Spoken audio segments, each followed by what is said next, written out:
Bien, bonjour, je suis Nicolas Picard, je suis pharmacologue et j'exerce au CHU de Limoges et je préside le réseau francophone de pharmacogénétique depuis 2020. J'ai eu l'occasion d'intervenir au congrès de la SFMPP sur le thème de la pharmacogénétique, du fantasme à l'application clinique.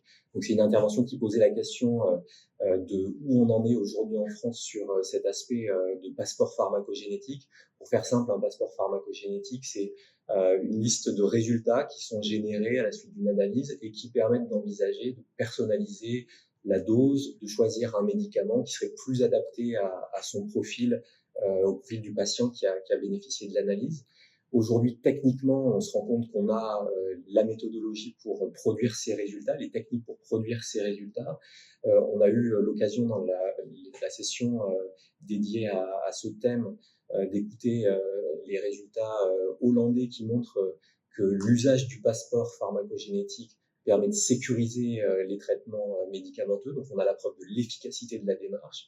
Les questions qui se posent aujourd'hui, c'est comment on intègre ça dans le parcours patient, qui bénéficie de ce passeport, comment on repère le patient qui doit en bénéficier, où vont les résultats, est-ce qu'on doit utiliser mon espace santé, est-ce qu'on doit utiliser un outil propre, comment sont informés les médecins.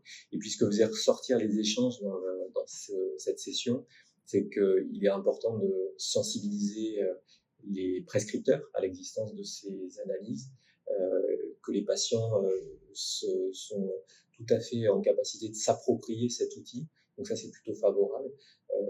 Se pose bien sûr la question du remboursement des tests, des modalités de consentement, etc. Mais c'est des sujets qui sont aujourd'hui traités notamment par le réseau francophone de pharmacogénétique.